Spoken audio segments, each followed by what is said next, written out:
Right about there. Let me start that over. Damn it, Billy!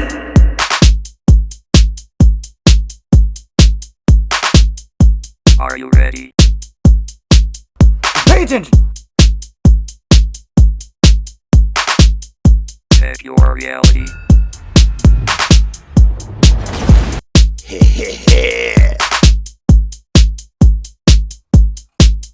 Let's do this!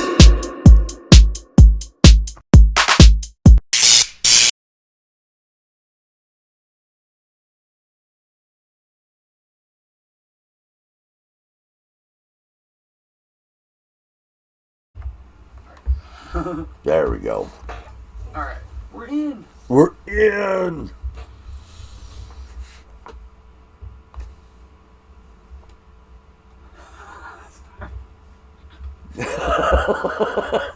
Billy's having a laughing attack. Hello everyone and welcome to UnCommon Sense. I'm Giggly Billy today. And I'm bumbling Butch. So. Bumbling Butch.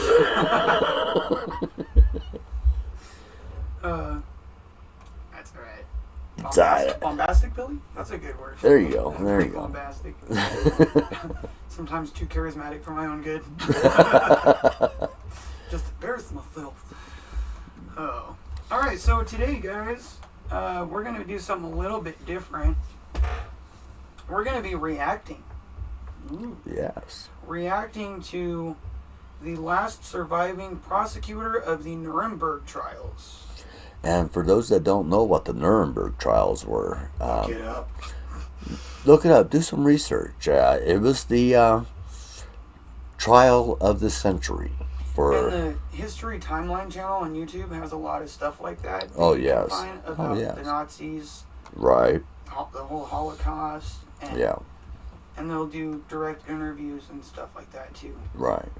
See, now with the Nuremberg trial, it brought about what's known as the Nuremberg Code. And I suggest you do your research. Look it up. Don't just take my word for it. I could be an idiot just spouting off bumbling things. You know, I'm bumbling Butch today, so. I like to make up fish stories. I like a fish story. I once went out, caught a fish. It was this big. One of these was this big.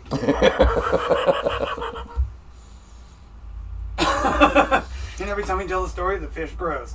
I went out sport fishing one time. Yeah. And, we was just going to do a little catch and release. Mm-hmm. And me and my buddies, we went on out and we got this boat. We're out there. And we did what most, fishermen do when they're out on a boat. We drank a lot of beer. Right. So, but we brought a camera with us. Like I said, we're going to do some catch and release, little sport fishing. We brought a camera with us to take pictures of the fish that we caught, just so people would know. Hey, they'd believe us. We're not exaggerating. Well, we sat out there for a couple hours, went through quite a few 6-packs. Yeah, a couple hours. Yeah. How many was there? There's about 5 of us in the boat. Geez. So we went through a couple 6-packs. Yeah. But while we was out there, all of a sudden my line went down like this into the water. I was like, what in the world? Oh, I got a good one. So I'm sitting there and I'm playing this fish for about a good 20 minutes. Right. Just back and forth, giving him a little line, reeling him back in and everything, trying to get him to tire himself out. Well, I got him up close to the boat. Next thing I know, my line goes straight down and underneath the boat. This fish dove under the boat. It came out the other side and it jumped over the boat, came down and snapped the line. Oh no. Thankfully my buddy had the camera ready. Was it trout? I think it was. Trout are actually smarter than people. Yeah. It's just a fish. Well, my buddy had the camera ready because, like I said, I was bringing it on closer to the boat and everything. He actually got a picture of this fish when it was in midair right above the boat. Nice. And just to let you know how big this fish was, the picture alone weighed 5 pounds.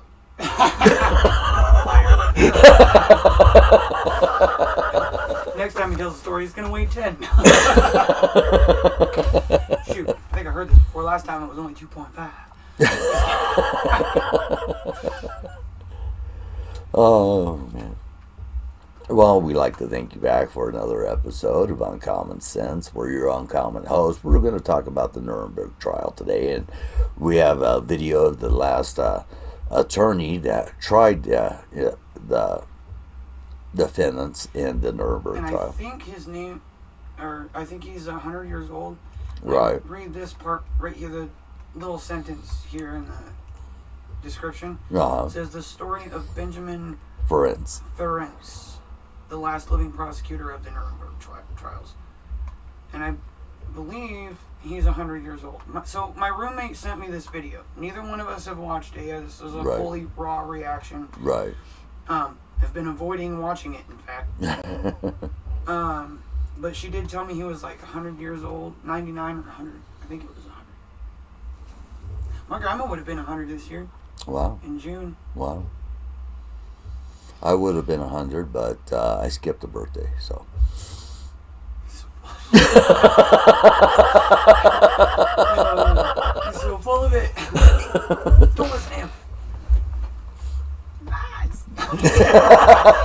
Picture was 5 pounds. I swear. All right. So, shall we get into the reactionary video? Yep, let's go. Let's watch the video and let's do some reactions to it.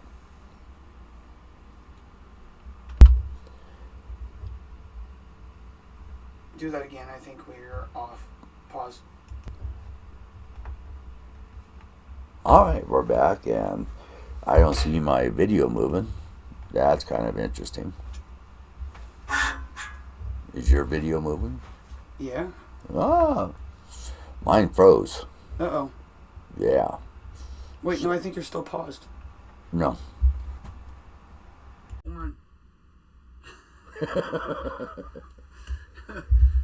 You jerk. I was talking to me. All right. Ready to do the review, the reactions here?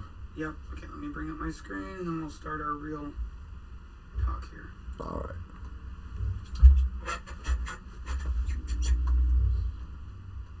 All right. You ready? I am ready.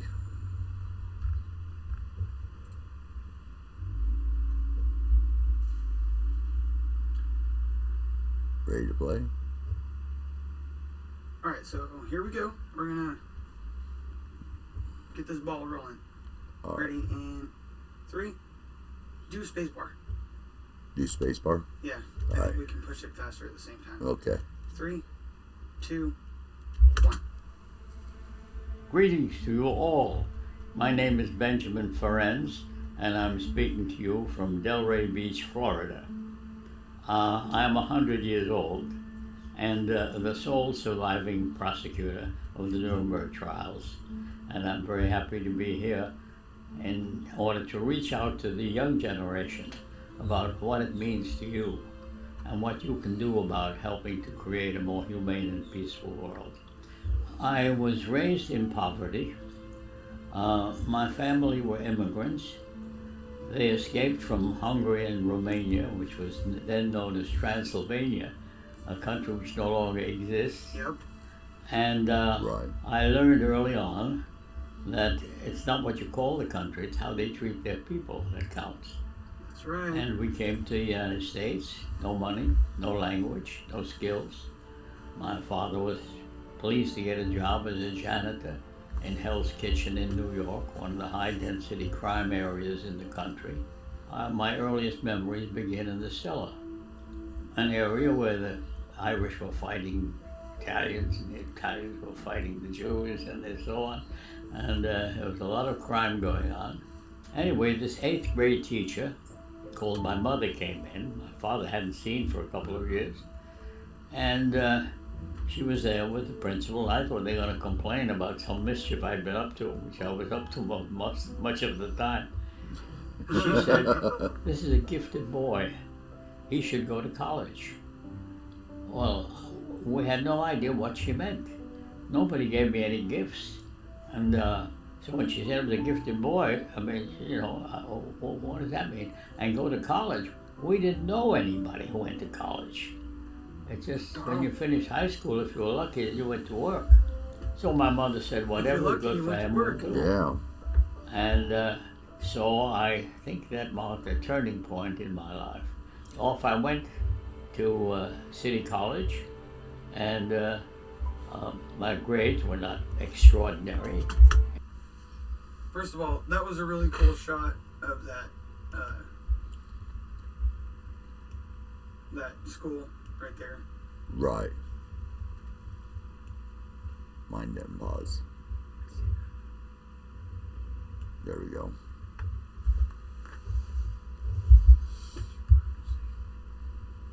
What timestamp are you at?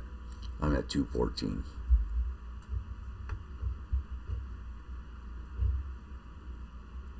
Come on, 14, stay there. There we go. All right. 2:14.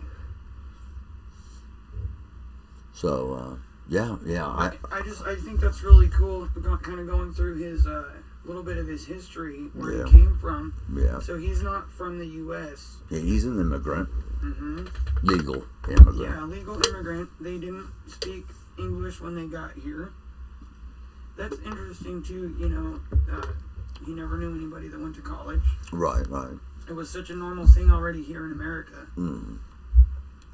But at the time, you know, there was a few people that went to college, only if you could afford it, you know, and all like that. Sometimes you would have somebody pay for your tuition and such like that in your books and everything. But a lot of people didn't go to college.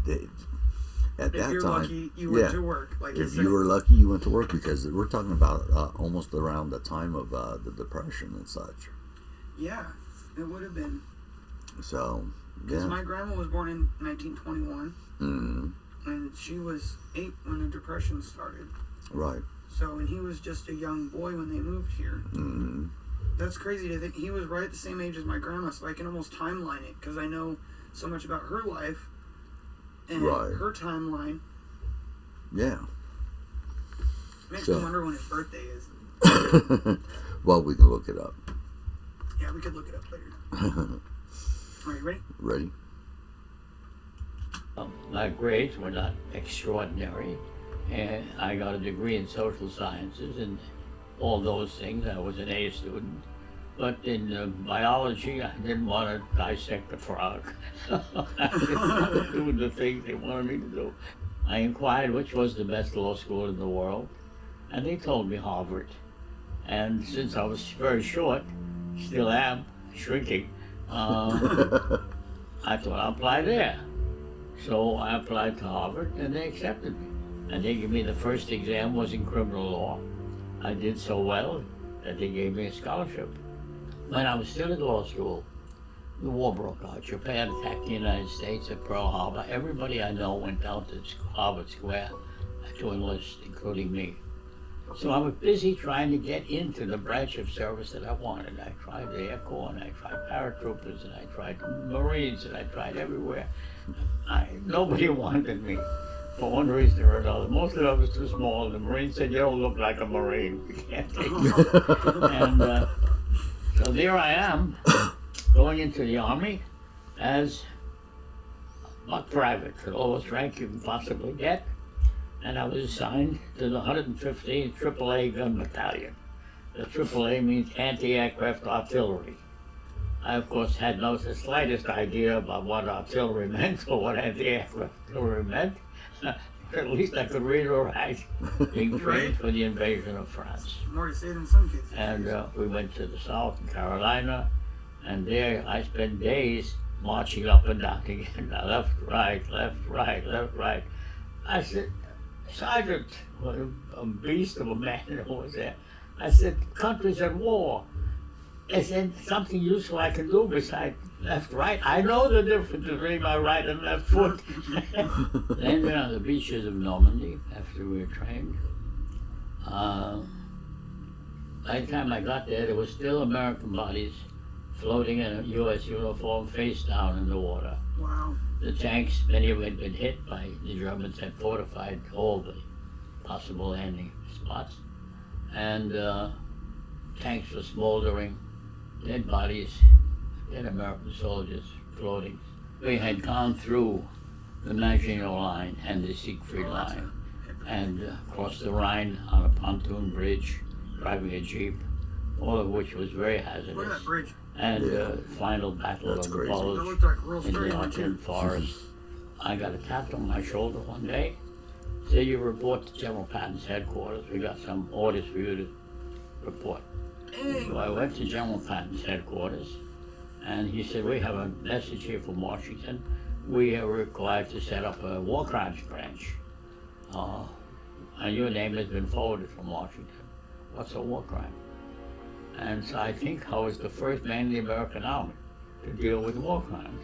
We finally reached the point where my colonel comes, he said, we've got a report here that we're running into people on the road. They look like they're all starving, and they're coming out of some kind of a work camp. It was Buchenwald. They were named after the town. I get into my Jeep, and off I go to the location. People are still, some of them still on the road, most of them went back into the camp. The ground is covered with dead people. And they were wearing the uniform of the prisoners. And crematoria are going, their bodies in them. Outside there are bodies look like skeletons, only skin and bones, piled up like cordwood, one on top of the other, waiting to be burned. People on the ground, you couldn't tell if they were dead or alive. Their eyes would be pleading for help. They couldn't stand. So that was my first introduction. So nobody comes to tell me they don't think it happened. Yeah, Because that's I saw it. crazy. you know when I've seen these So I pictures painted before. on my Jeep, him or a line, always Every time. alone, Yeah. to get out of my way. And I would head for the camp. And there I would come in. The first thing I did, I find out who was the tank commander who was in charge, American commander by that time. And I go to him, I say, I'm here under orders from General Patton, carrying out a policy of the United States for war crimes. President of the United States. I need 10 men immediately surround the Schreibstube of the office where the records are kept. Nobody goes in or out without my permission. They would say, yes, sir. I never had any insignia on. Damn, dude. So they basically picked him because he's been to Harvard Law School. Right. And he is an educated person. You know, he does have his law degree and such like that. And so, yeah. Kind of an off-note thing my dad mentioned the other day when we were in the bookstore. What's that? He saw something somewhere, some company, probably Kohl's or something like that. Right. They made these pajamas, striped pajamas, that looked just like the Uniforms. Uniforms. Prisoner uniforms. prison uniforms that they Yeah. gave them in the war. Wow. Yeah. I would tell him. Yeah, Yeah. No. a survivor of the Holocaust called it out. Nice. Or she might, maybe not a survivor, but her Daughter or grandparent or granddaughter. whatever Right. Yeah. had survived, and she recognized it like that. Yeah. Of course, Yeah. and called him out on it, and they had him recalled. That's good. Yeah. Yeah. And I was like, how did you not notice that? Yeah. See- But that shows how little people know of history, too. Exactly. See, I was fortunate enough, I guess, because when I was growing up back in the 70s and so forth, we had to learn this. Yeah. This was history to us. This was very important history.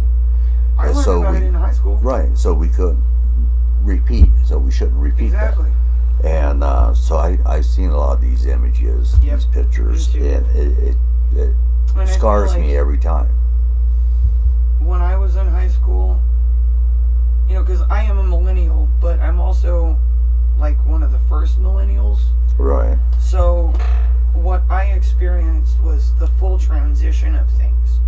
You know what I mean? Say compared to my nephews, I was only 6 when my oldest nephew was born. Okay. And just in that 6-year difference, how much earlier I started learning about World War II, the Nazis, and the Holocaust Right. than he did. Yeah. And then we went more into in high school, and my teacher in sophomore year, he sent out a permission slip to the parents asking if we could watch Schindler's List. Oh, wow. Yeah. He wanted to show it to us because it was very accurate, it was historical, Right. and it was moving. Yes. And he explained to us the art of filming it in black and white. Right. And there was a couple different parts where he did kind of skip forward a little bit. But yeah, and every now and then I still go back and watch that because it's just so powerful. Yeah. That one and The Boy with the Striped Pajamas.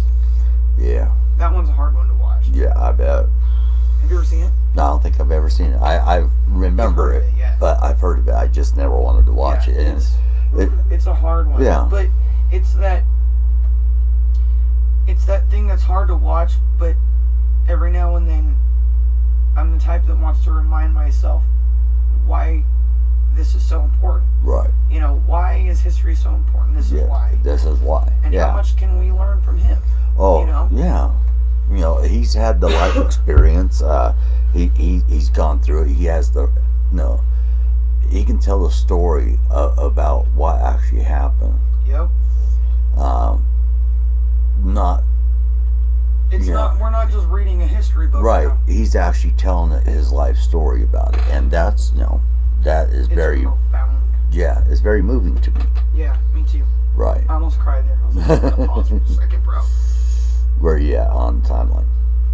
Timestamp, I'm at 7:24. Okay, that's where I'm at. Okay, good. Okay, ready? 3, 2, 1. Oh, Signal. I acted like I was a general. you want to try that again? Sorry.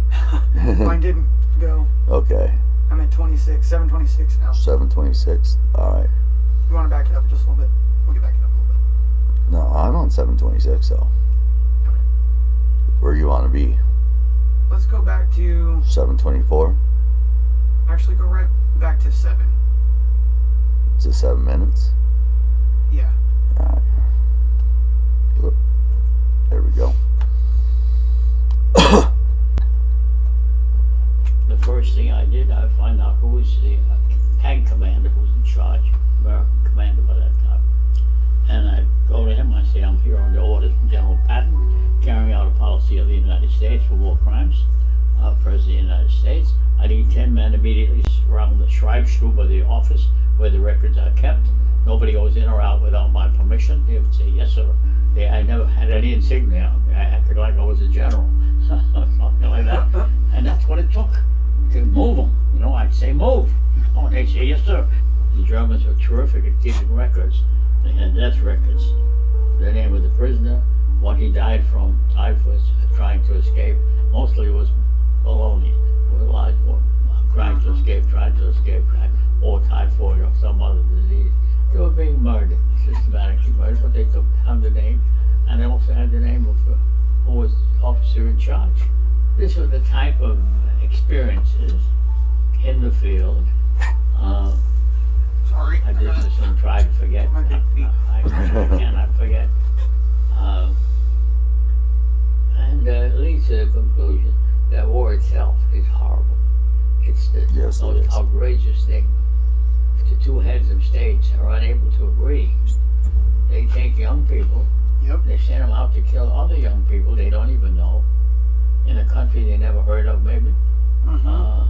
And when they get tired of killing each other, they pause, each side declares victory, they rest a little bit, and they start again.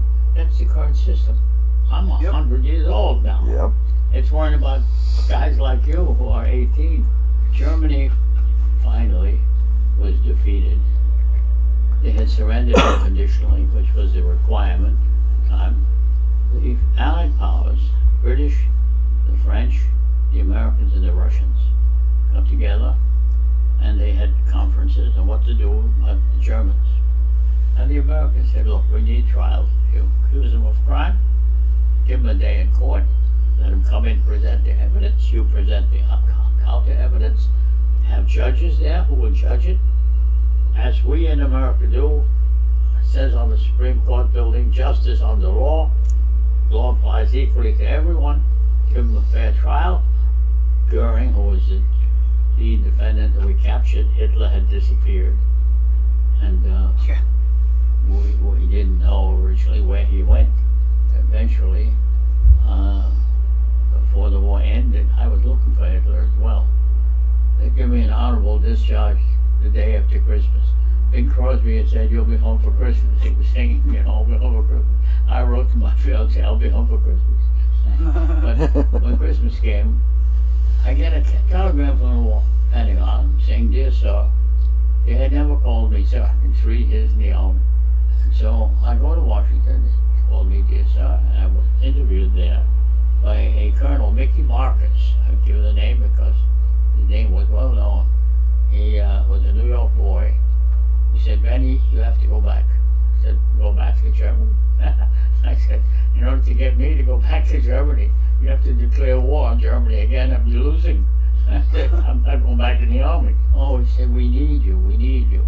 We have more trials are coming on. Now you tell me you need me when the war is over." I said, "Yes, we do. She will make you a full colonel." I called up my girlfriend and I said, "How would you like to go to Europe for a brief honeymoon?" She said, "I'd love it." I said, "You got it." I went back and fixed the job. Most of the records are in Berlin. I'll set up in Berlin. I got a staff of about 50 people, all former German refugees. One of my researchers in Berlin comes and he hands me a pile of papers.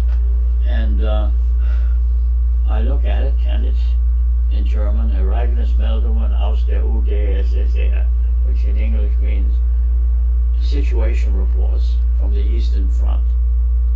And these were daily reports, top secret, written from the Eastern Front. The German army had been advancing into Ukraine, Russia, and so on.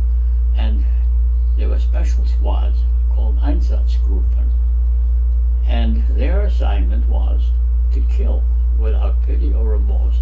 They never used the word kill, eliminate without pity or remorse every single Jewish man, woman, or child they could lay their hands on. I took a little adding machine and I began to add up how many people they killed, where. When I got to 1 million, I said, "That's enough." I took a sampling. I got on the next plane going from Berlin to Nuremberg. I went to Nuremberg. There was Taylor, who was then the general. He'd been promoted to colonel. And I said, "General, we got to put on a new trial." So I thereby became the chief prosecutor of the largest murder trial in human history. Standing up at The charges we have brought Yeah. accuse the defendants of having committed crimes against humanity. The same acts we have declared under count 1 as crimes against humanity are alleged under count 2 as war crimes. It is therefore wholly fitting for this court to hear these charges of international crimes and to adjudge them in the name of civilization. I accused 22 defendants selected by me on the basis of their education. Many of them had PhD, one had a double doctorate, and their rank, generals and colonels of the SS, and accused them of the calculating murder of over 1 million innocent men, women, and children. That was my first case. I had never been in a courtroom in my life.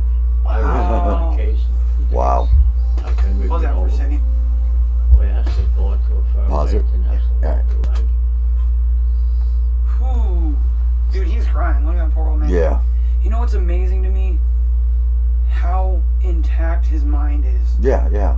He remembers everything so clearly. Yeah. And he's 100 years old. Well, you know. His speech is even amazing. Oh, yeah. Shit, Joe Biden only wishes he could speak that well. Oh man, no. What amazes me is that no, this is his first trial. Yeah, First time he's ever been in a courtroom. because he went from law school Right. straight into the army. Right. He never used his degree. Yeah. He, Yeah. yeah, that's crazy. And I think the reason he remembers it is because so vividly is because it was one of the most horrific acts Yes. in all of history. It's that type of thing you will never forget. So Yeah, think of the yeah. most horrific horrific thing you've ever experienced in your personal life. Right. This is beyond that. Oh yeah, multiply that by about 4 million. Yeah.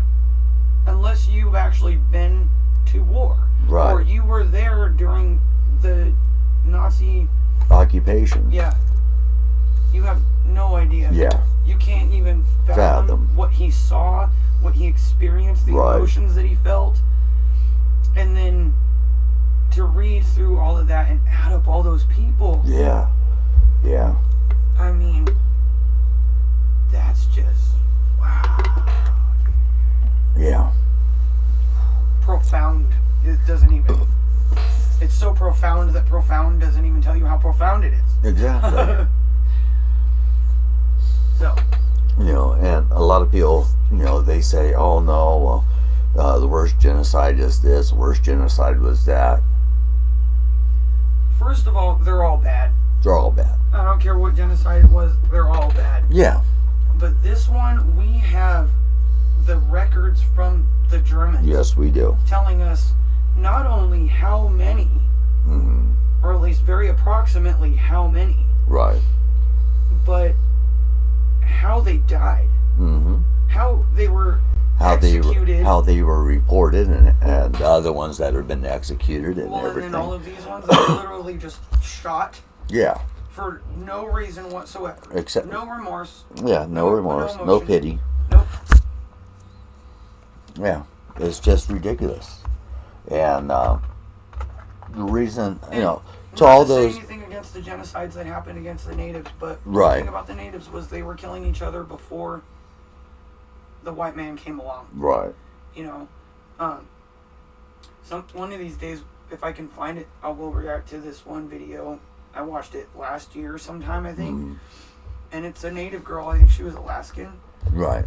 and talking about that whole thing with the Right. genocide of the natives. She's like, you guys, we were killing each other before the white man ever got involved. We were genociding each other. Yeah. And there was not near as many natives in America as there was Jews in Europe. Right. Exactly. Not even close to the same number. You know? Right.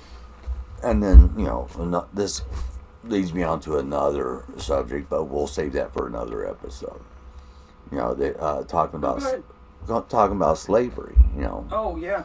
Yeah. And you know, where my family comes from, we're also part Irish, Yes. because we went from England to Ireland, and from Ireland to Canada, Canada down to the United States. Mm-hmm. Um, And no one wants No- to talk about the Irish. no one wants They to barely talk about even the talk Irish. about the Yeah. Chinese. yeah, exactly. You know? They don't want to mention it. They don't, you know. But you know, this is the whole thing, people. We all have an ugly past. We all have a history behind us. That's where it belongs, behind us. We need to move forward, move onward. People say, hey, well, you're white, you got privilege and all like that there. No, I'm not white. This cigarette, That's white. the paper on there, that's white. If you look at my skin, it's not white. You know, Forrest brought up one time, he's like, actually, if you were to do all the scientific everything with it, Right. every human being is actually a shade of orange, Yeah. Yeah. especially Donald Trump. But it's called melatonin. It's in your skin, and it gives you the pigment that you have. Mhm. Right. Some I'm people not have white. Mars, some people have I don't see white. I don't see black. I see American or un-American. I see human, I see human. Yes. Yeah. you know. And the thing about the slavery, okay, Right. if we, like, it boggles me, because you look at the history of communism Mhm. and what, say, okay, in China, what they've done and erased everyone's history, Right. and then, is it in China or North Korea or both? I know they do this in North Korea, Right. because What's that? that girl talked about it. Oh, okay. Right. You are punished for generations. Yeah. So if, say, okay, when I got my DUI, Hmm. not only would I have been in trouble, but my dad, Right. if my grandparents were still alive, Yep. they do like, what is it, 3 or 4 generations or something like that? Maybe Yeah. it's 5. Something like that. 3 to 5, Right. something in there. Right. Generations that would be punished for that. Mm-hmm. So say they gave me a sentence of like 200 years, Right. Right. you know. Yeah. So then my children, Yeah. they're going to be in trouble for that anyways. So my children serve my time, Right. and then their children are going to serve my time as well. Right. How is that fair? Yeah. There's no. All it comes down to is control. And people don't think of it. People that follow this Doctrine. this doctrine of this racist doctrine. I don't know what else to call it. When they follow that, they're not thinking of it in that sense. No, they're not. They're not putting themselves in a personal relation to Right. this logic that they're trying to pass. Yeah. See, I know a lot of people. See, I don't know about most people. I know about myself, my history. My grandmother was full-blooded Cherokee. So my ancestors on my grandmother's side walked the Trail of Tears. We lost thousands because of that, tens of thousands. Cherokee people, Cherokee pride. Damn right. But, and like I said, on my grandfather's side, you know, we come from Canada, Ireland, England, and from there, Norse. Mm-hmm. So. See, my family came from Wales. Mm-hmm. My grandma's side, on her side, it was very dominantly half and half. Like, you know, Okay, it was right. almost completely half and half Welsh and Drummond. Okay, right. And then my grandpa's side, it's a little more vague. We don't have as much. I'll have to do But, some genealogy on you one of these days. right? Yeah. Yeah, so we don't have as much history on that side. And part of that is because one of his grandfather, who had a very Irish-sounding name, I can't Right. remember what it was now. I'd have to ask my aunt or my dad. Dunnigan? No, it was one of those O somethings, like Oh, okay. O'Leary or? O'Leary or O'Connor, or I think it was one like that. Okay. It wasn't a Mick, All right. but anyways, so he apparently went west, I think it was, Mm-hmm. and never came back. So we don't know if he ended up finding another family or if he died somewhere along the way or what. Right. But we do know that my grandfather's side did come from England and Scotland for sure. Right. And my dad always said that we didn't have any Irish in us. But my grandpa swore that we did. And knowing what I know about Scotch-Irish, Right. I wouldn't be surprised if my grandfather was Scotch-Irish and English. Right. Probably. So, you know, and if his grandfather, you know, was from Ireland, was Right. Scotch-Irish from Ireland, he may have had a lot to be running from. I don't know. Could be. You know, so maybe he went west and decided it was safer not to come home. Who knows? I don't know. Don't know. But All right. anyways, back to this. We kind of Right. got off subject there. Yeah, but, sorry you know, about that. But yeah, you know, this is something I grew up with. This is something we learned not to repeat, to be on the lookout for, to not discriminate And people. we understood that it could happen to anyone. Right, yeah. It didn't matter what your nationality or your ancestry, whatever. Right. None of that mattered. It was, we're all human, and Right. this could happen to anyone. Yeah. Just like missing children. Yep. We'll talk about that on next episode. Yeah. Although we've talked about that a few times, but we're going to get into some stuff. Yeah, we got some numbers for you coming up. Before we, I like you know, statistics. we do our research before we just come on out and make claims or such like that. We get the numbers. We do our fact checking ourselves. We look at all sources except for CNN, of course. We just use that for comedic relief. Oh, I can't watch CNN. Oh, neither can I, actually. It makes me angry. Because, yeah, it does. It makes me But totally watching angry. other people's reactions, or, you know, like, them making fun of it or whatever, Right. I get a kick out of that. Although sometimes I do that myself, because like if I know there's something out there that I need to figure out the other side of the narrative or Right, whatever. right. To see both sides of the coin. Yeah, and then I'll just sit there and roast them the whole time I'm watching. Yeah, good. Makes it a little more entertaining. Well, yeah, especially when you see the video or the audio evidence, and they say, "Oh no, that never happened. It was undetermined." My favorite ones are when they get burned on their own show. Oh yeah, I love that. You just got pwned. All right, let's go back to the Nuremberg trial. Our reactions here. We got a couple more minutes to go through here. Yeah, so Please stay with us. Let's back up to 1320. 1320. All right. Oh, we were at the same spot. All right. 1320. Okay, ready, set. I've never been in a courtroom in my life. I arrested my case in 2 days. I convicted all of them. We asked the court to affirm by international law the right of all people to live in peace and human dignity, regardless of their race or creed. That was my opening paragraph in the Heinz Rupin trial. And I got that from the judges. More important is to prevent it from happening again. And I've been working on that for the rest of my life.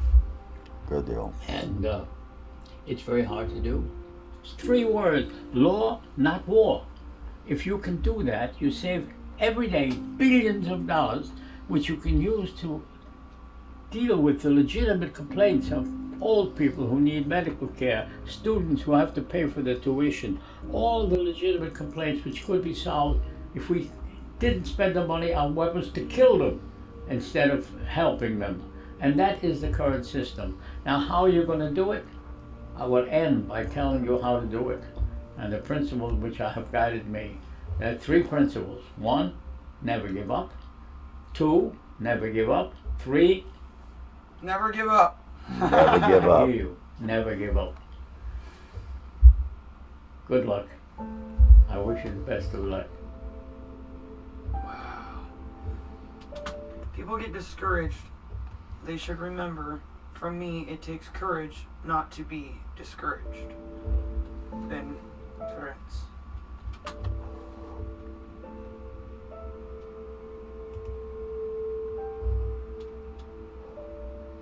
Damn, dude. I think that was very enlightening. It was. Yeah. And so that was the Nuremberg trial, is to convict others that who partook. Make your screen bigger. All right, you want me to put it back to the left? Yeah. There we go. Over a little bit bigger. And up some? And up, yeah. Right about there. Down just like a smidge. There, that should be good. All right. Let me get mine centered here. Then we're still recording, so you have to edit all this out. That's okay. I didn't think about the pause thing, but it gave us issues last time, so Right. screw it. So it's very profound. People know about the Nuremberg Code or Nuremberg Trials, and those that don't, those are the ones that don't believe in the Holocaust, that the Holocaust Yeah. ever happened. So that just baffles me too. People that believe the Holocaust was a whole big hoax. Right. See, like I said, that was part of my my blessing, is that I was born in such a time that was roughly only about a couple decades after this happened. Mm-hmm. And Well, and then still some of the aftermath from Vietnam still lingering. right, There was still all that emotion of war. yeah. People were still remembering it very clearly. Mm-hmm. Yeah. So, Well, we just got through having World War II. After that, we had the Korean War. yep. after the Korean War, we had the Vietnam War. Mm-hmm. And So Korea was the 50s, wasn't it? Korea was the 50s, but also in the 50s, guess what came out? The Cold War. Oh, yeah. That's right. That's probably why I get them confused. Right. On their timelines and Yeah. stuff. Well, the Cold War came about because now he's down to Russia and the United States, and Russia was trying to get their missiles and everything else transferred to Cuba, because Cuba's a communist, or was a communist. I think it still is a communist country. It is. If you ask Pitbull, it's still a communist Still country. is. I mean, we're still getting refugees. So Mm-hmm. anyway, Russia was trying to get missiles and weapons and all like that transferred to Cuba, which would put it a lot closer to the United States to attack us. So growing up in California at that day and age and everything, we learned two things: what to do in case of a nuclear strike, Yep. and what to do in case of an earthquake. Yep. And I don't remember those so much because there was, when I was really little, we were still doing the bomb things. Right. Fire and earthquakes. Right. And then when I got older, I realized that the bomb stuff went away, and now it was school shootings. Right. Yeah. Now, as bad as school shootings are, and as terrifying as they are for those students, can you imagine growing up with, and you kind of can, you're not a boomer, whereas like my dad, well, actually, I guess you're right there on the line, huh? Who, me? Yeah, you would be right on the line. I'm what they call Gen X. Oh, yeah, you are in Gen X. Okay. So, my dad, being a baby boomer, Right. he grew up, with the beginnings of that. And then, your generation comes along, Right. or even just before that, the mindset and how sort of emotionally detached you become to those sort of things, and maybe not necessarily emotionally detached, but emotionally numb to it. Yeah. And it kind of explains why, boomers look at the generations now and they see us all as wimps. Right. Because we're afraid of the stupidest things, and they're going, really? When I was a kid, I had to hide under my desk and imagine a nuclear bomb could come out of the sky at any second. And we, along with the hiding under the desk, and this is why I never got. Yeah, I understood this. Hiding under a desk. Hiding under a desk in case of a nuclear explosion, and then they show us videos of what would happen to a small town during a nuclear explosion that was like 20 miles away. And you see this town just get torched. Yeah. Like there's nothing left, it just burned it to a crisp. Right, so I'm sitting there, I'm hiding under a desk. Why?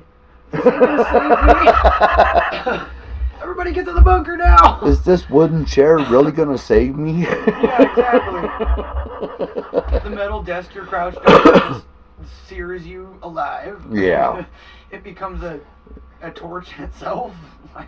Yeah, because they were wood and metal. Yeah, there's a wooden top with a metal base, and you lifted it up. It had the little hinge onto it. I remember that. Actually, I think we have one. I think my aunt has one of the old ones. Right. Back in the probably 40s. Oh wow. Yeah, it's got that chair attached to it and everything. The old, like, almost cast iron ones. Oh yeah. Those were nice. Those are cool. I like those. One of my initials are still carved in it. No, I'm just kidding. That's what that was. No, when I, getting back to the Nuremberg trial, the people were tried, even though they didn't necessarily commit the crime. They did commit the crime. They didn't do it personally, hold the gun to their head and what have you. But their acts facilitated. Yes, that's the word I'm looking for. So, like the ones that made the order, or they did certain testing or whatever. Right.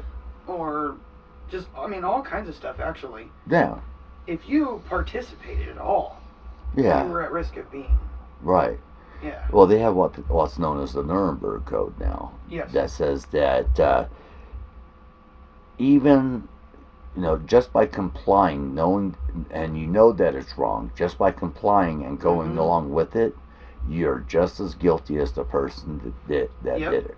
And that's the Nuremberg Code. And I got news for people out there that are watching. If you comply, if you help facilitate atrocities against mankind. For example, let's bring in Australia. Oh. So in Australia right now, they have those COVID camps. Yeah. And this, what do they call it? The hot babe that's going viral for talking about her experience in one of the COVID internment camp things. Anyone that is participating, so the cops that are arresting her and taking her to said camp, when all of this boils to fruition, Right. after people have unfortunately been tortured and all of that, Right. whether it's mentally or physically or emotionally, whatever, whoever complied with the orders Right. is guilty. Exactly. They're just as guilty as the person who actually did the crime. Mm-hmm. Yeah. And they could be held accountable, tried, and given the same sentence. I just sent you something because you mentioned about Australia. If you check your Facebook Messenger real quick. Okay. On the note about Nuremberg, though, real quick. Right. So, Austria is actually now trying to do away with the Nuremberg Code. Wow. Like, do you guys not remember what happened to you before? Exactly. Hello. You were part of the people that were invaded and purged upon. Yeah. That's why that whole thing with Schwarzenegger that happened, where he basically told us to fuck our freedoms. Yeah. Yeah. I'm sorry. Who are you? Yeah. Because I feel like you're not even the same person that was governor for California. Exactly. Because there was so many good policies he tried to pass for California. Oh, yeah. That he couldn't pass because of their stupid Democrat blockade. Yeah. So there was all kinds of things that he couldn't pass Right. as governor. And then to turn around and say something like that, who are you, man? Exactly. And where did you come from? Yeah. What happened to your people during World War II? Yeah. Well, it's like he's on, for some reason, he's kind of shifted gears, from being a Republican. His wife is Democrat. Makes you wonder about MK Ultra. No, but, talking about insane statements. President Biden made one a couple days ago. Only one? Well, this one's kind of stands out. He was addressing everyone, the whole nation, everything. And he said, for those that are unvaccinated, we're going to get sick and die this Christmas. Wow. Yeah. Well, best wishes to you, too, Okay. fucktard. He's a bidiot. A bidiot? He's a bidiot. Did you get that message? Yeah. So, and also speaking of Nuremberg, I think one of the next couple episodes or something, we should go over a certain operation. Oh, yeah. Yeah, Yeah. definitely. Because they kind of coincide. Yep. Because on one hand, there's a perfect example of the right hand has no idea what the left hand is doing. Yeah. Yeah. So on the right hand, they're over here doing the Nuremberg Trials Mm-hmm. and squaring away with, convicting all of these bad men. German And yet officers who the condone left hand and, yeah. is bringing some of them in and saying, we will pardon you if you do this. Yeah. You do that. Yep, yep. And that's basically the point that the old man was getting to. Yeah. This structure, this model that they have of how they run things and the way wars happen, Right. that's part of their plan. Yeah. You know, they don't care about us. Yep. And it's the young guys like him and you and my dad and anyone else that has ever joined the military. Right. It's you guys that end up, you know, actually living through it. Exactly. Yeah. And they don't care about you. You're No, what? no. Oh, I'm the deplorable? Yeah. Yes, I'm deplorable exactly. because I signed up to and enlisted in the Marine Corps. Mm-hmm. So I'm deplorable. Yeah. I'm deplorable because I believe in the American dream. Yeah. Yeah. Yeah. So.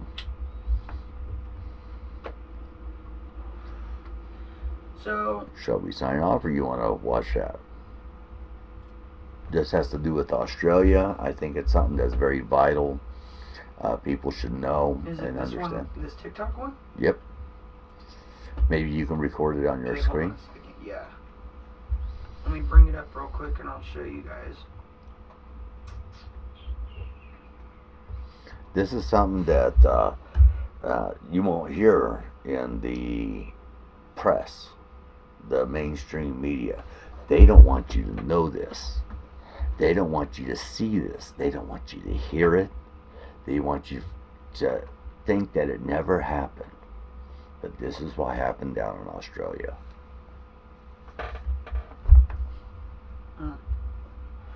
Okay, hold on. Let me get this set up.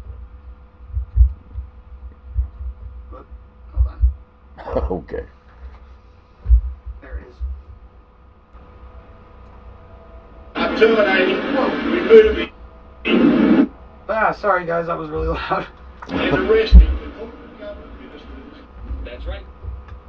Democrats, the Australian people, in response to the COVID-19 bullshit, have rendered their government irrelevant and powerless.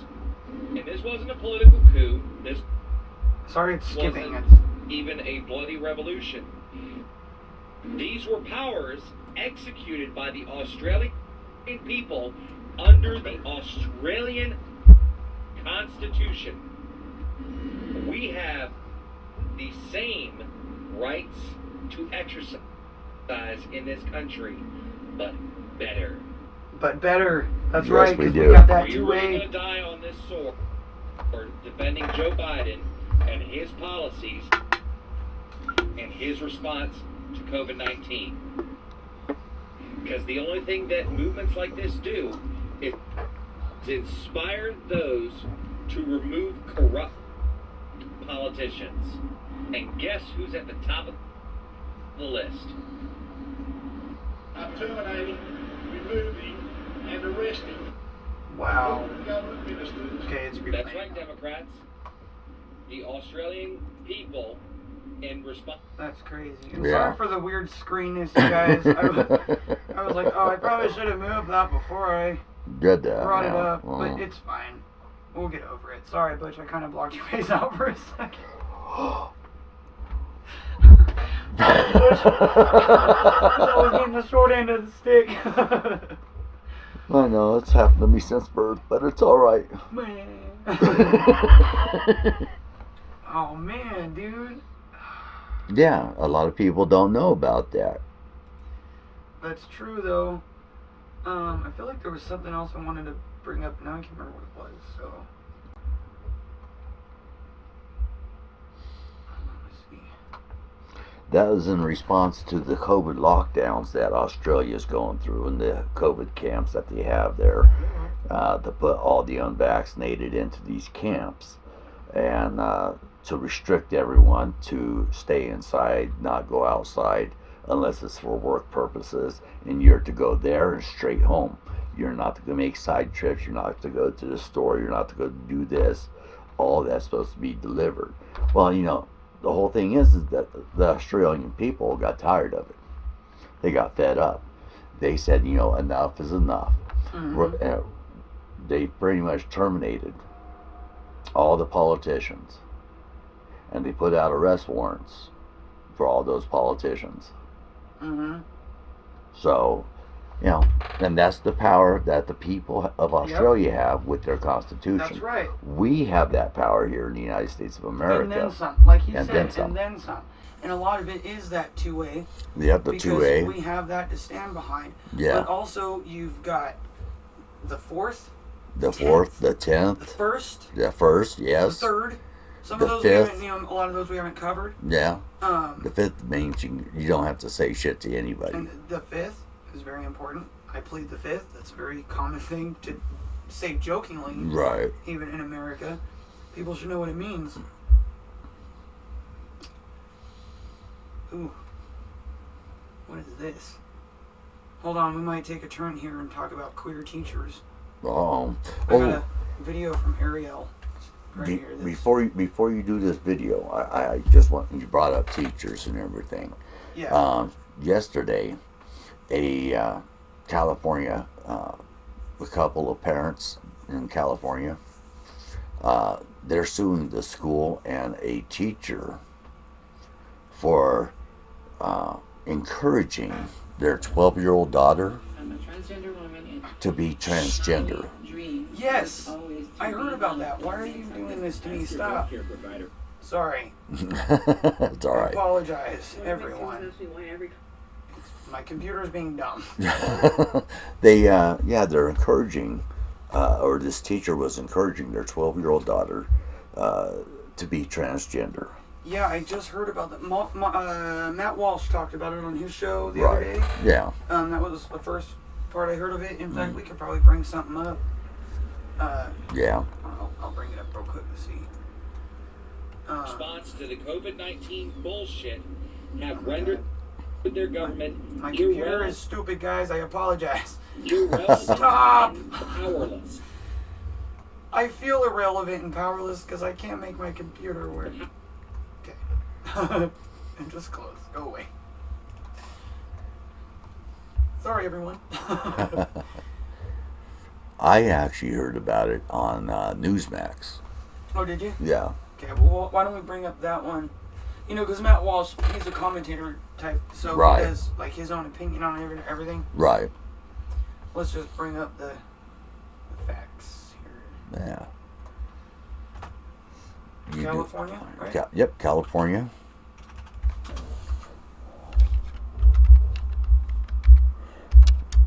Teacher. Oh, dude, I found a new rapper.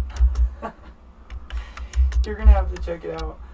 Maybe we'll do a reaction to it next time or something. I'll All show right. a couple videos.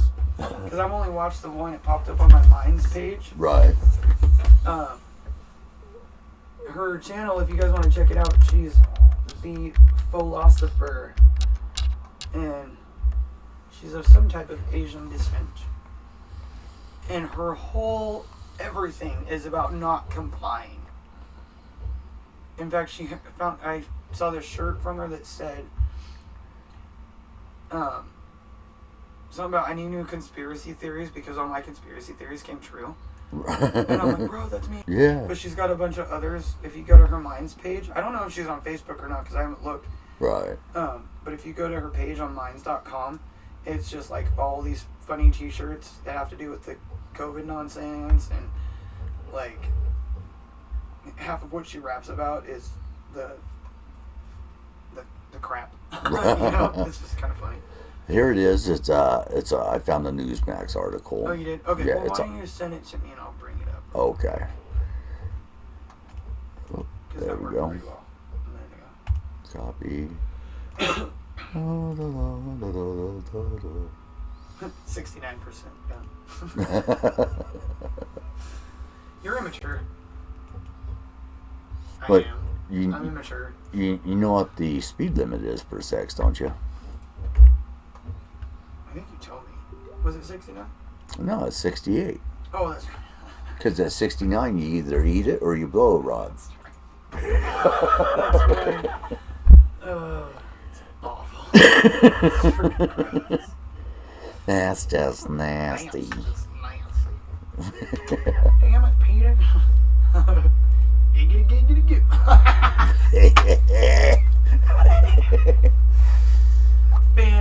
freaking tastic. Okay, let's go ahead and bring up this article here. Alright. Brink. California parents allege teachers encourage 12-year-old daughter to identify as transgender. Can you guys see that? Okay. The parents of a young girl in Salinas, California, claim school staff encouraged their daughter to identify as first bisexual and then gender fluid, according to Breitbart. You took away my ability to parent my child. Oh, by the way, I think it was Matt Walsh's video. He did show the clip of her in the school board meeting. Oh, okay. Going off on these people. Oh, I bet. And you know, we see acting so much these days because people are over dramatic and stupid. And then we watch a lot of television and it's all fake anyway. It's almost refreshing to hear honest pain, I guess, in a way. It's almost refreshing in this weird sense because you hear her traumatization of the parent and what it's done to her emotionally that this happened to her child. Wow, yeah. You know? Okay, let's move on. The mother told Spreckles Union School District School Board on Thursday. Oh wait, when was this written? December 19th, 2021.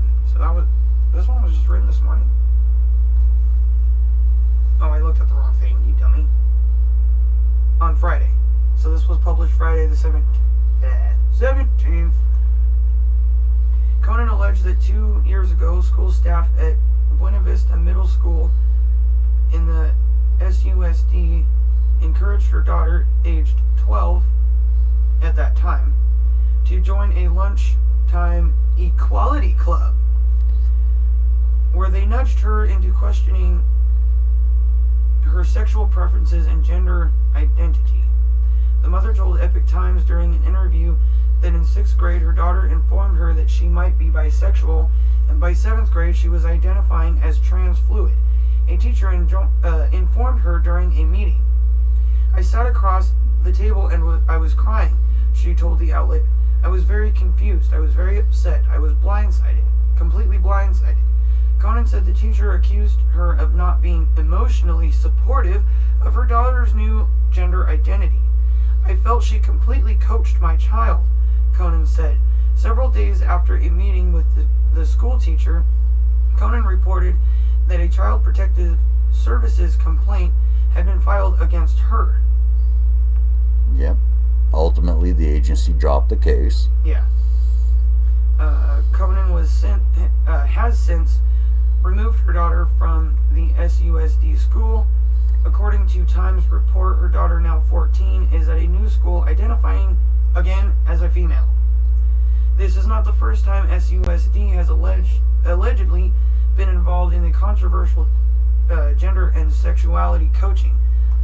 This is insane. And what kind of annoys me is that even our more conservative outlets are calling it coaching. This was not coaching. No. This is what we call, in the psychological side of the world, we call it grooming.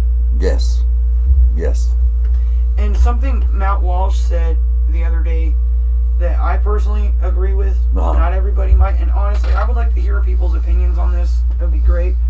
And so you guys know, just a note, liking, commenting, subscribing, sharing, those all help our channel. Yes. Because even if we're not yet, we will be eventually shadow banned. Right. We probably already are.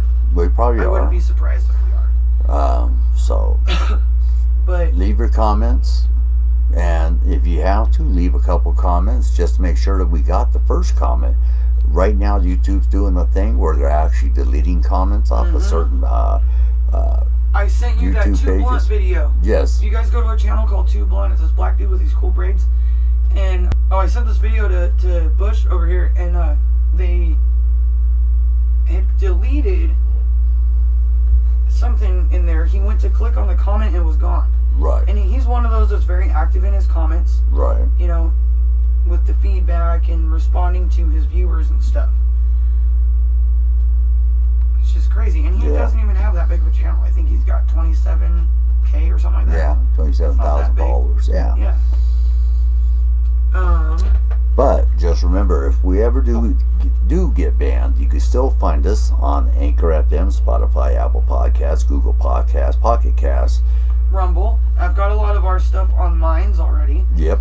And, you know, honestly, if it came down to it, I would go ahead and fork over the money I don't have right now to go ahead and start us like a locals or something. Yes. To where, you know, you guys could at least go on there and watch stuff. And we've talked about doing that anyways. Right. Eventually, because we can put on like specific content. So if you guys do subscribe, like pay subscribe, Mm-hmm. then you can get exclusive content.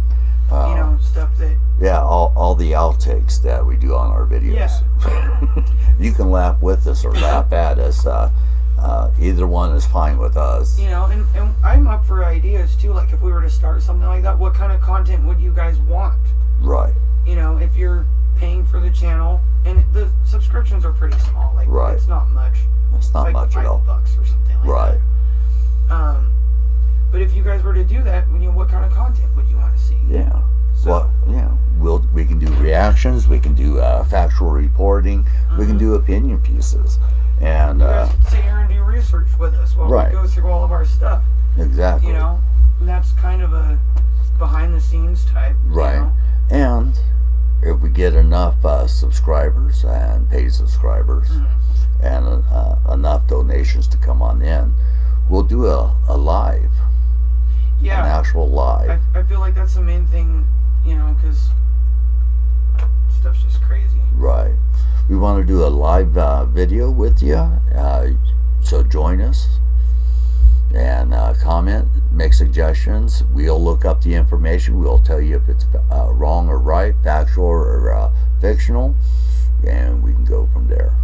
Oh, so the other thing I was going to say that Matt Right. Walsh said that I have to agree with is that in an interesting way, they are also abducting children. Yes. Not physically, but emotionally and Right. mentally. Yeah. They are taking your kids from you. Yes, they are. And like she said, they took away her ability to be a parent. Yeah. Your job as a parent is not to be your kid's best friend and to emotionally support them through absolutely every silly little thing they want to do. Your job is to give them guidance. In fact, I told my son this, I've told him a few times, but just, I Right. think it was yesterday. He told me I was mean. Oh, of 'cause I was course. No. scolding him for something. All parents are mean Whereas, at one point or you know, another. Yeah. earlier, like 2 hours before that, he was telling me I was the best parent ever. And I said, no, buddy, you remember that when I'm scolding you. So lo and behold, a couple hours later, here I am scolding him. And he was like, you're just so mean. And I said, you know what? Yes, I am. I am mean. You know why?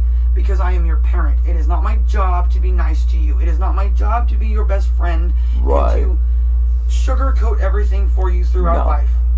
My job is to guide you And into get- growing Right. and becoming a responsible adult human being. Right. Preparing them for life. Exactly. Right. And if I let you get away with everything you want to do, you will be very ill prepared for the real world. Right. You'll grow up to be Antifa. And I brought that up. I can't believe you just said that. This is why we're friends. Because I literally said that to him. Right. He was like, he started kind of throwing a fit. He's 7, by the way. Right. And he was like, I just wish I could do everything I wanted. I said, you know what happens when people do everything they want? Remember those riots I was watching last summer? Remember the boy that just went through that trial because he ended up having to shoot someone in self-defense? Right. Why? Because they were doing whatever the heck they wanted. And how many people out there, if there are not consequences for their actions, will do whatever they want, That's right. whenever they want, They and this is what happens. they think Portland they can get away gets with burned everything. down, Right. people get shot, people get run over for no reason, and he was like, oh. like light bulb. Yeah. I get it now. Right. If everyone is allowed to do whatever they want, this is the result. And it was funny because my roommate, she's like, maybe you should show them a video of Chaz. I was like, no, because I'd be watching something, he would come in and see it. I'm like, he knows what a riot is. Right. He knows what was happening last summer, even if he doesn't remember specifically the Rittenhouse thing. Right. He saw some of that stuff. Both of them did. Like, what is going on? Yeah. And I didn't get into crazy detail with them about all the politics, but I'm like, well, this is what happens when communism tries to take over a country. Yep. And a good sign of it is when there's a rule for thee but not for me. And it's like, how many of these Antifa and BLM protesters who burned, looted, and defaced government property? Mm-hmm. How many of these guys, don't forget the attacks, assaulted photographers and what have you. Look at everything they've done to Andy No. How many times has that guy, poor guy, been beaten up? A couple times he's almost lost his life. He almost lost his eye not too long ago. Yeah. Earlier this year. Yeah. I mean, they hit him upside the head so hard his eye was bloodshot. Oh my God. Yeah. I remember seeing that when they posted that stuff on Locals. Well, how many of them have actually been prosecuted? Yeah. None. However, the January 6th committee for the protesters that stormed the Capitol, it wasn't an insurrection, it wasn't this, it wasn't that, it wasn't a riot. They went into the Capitol, and because, well, one, they own it. They're people, they're citizens of the United States. Yeah. And they can go into any public lobby that they want to. My cousin and I were talking about that when the Antifa was doing that crap up in Salem. And then I think it was the Proud Boys or something. Right. They ended up banning from started the whole thing from Portland and everything. The Capitol and all of this and that, and saying that we weren't allowed. My cousin's like, excuse me, that's my building. That's my building and her building and his That's building. right. That building belongs to us. Yeah, see, and the Supreme Court has already ruled on it, because a lot of these protesters that went into the Capitol building on January 6th, they had their phones out, they were taking pictures and all like that there. They are allowed to do that. The Supreme Court has already ruled that you are allowed to go into any government building, into public accessible areas. Some of those people didn't go into them, but we're talking like a handful, like 4 or 5. That's actually technically part of our First Amendment. Yeah. Because that's protecting anyone our First can be Amendment. A journalist. Exactly. You don't have to have a pass to be a journalist. No, you don't. You don't need a press badge or anything like that. You don't have to have a pass to be a journalist. That's right. A true journalist is simply a citizen out there collecting information, factual information to share with the rest of the public. Right. That is the definition of a journalist. That's right. Not CNN and whatever they No. In fact, actually, we are journalists. We're journalists. Because we collect information. Yes, we do. We find the facts. We report it to the public. Yes, we do. So, in a roundabout way, we are journalists. We're covered under the First Amendment. Anyway, the January 6th committee, they're all happy now because they just prosecuted a guy who got more than 5 years prison sentence. One of these protesters on January 6th. I think we need to hold the January 6th committee accountable for their unconstitutional unconstitutional actions, but also their violation of oath of office. Yep, I agree. And remember, we're patriots, we're Americans, and we're here for you. That's right. Stay free, guys. Stay free.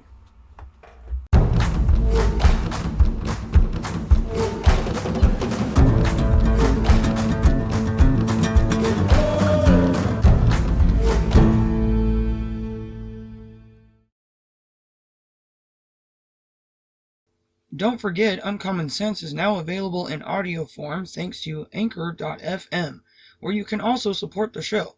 From Anchor, you can link to your favorite listening app or listen right from Anchor.fm. Anchor allows us to be available on 5 listening platforms as well as YouTube and Rumble. The Anchor link can also be found on our YouTube page on the top right-hand corner.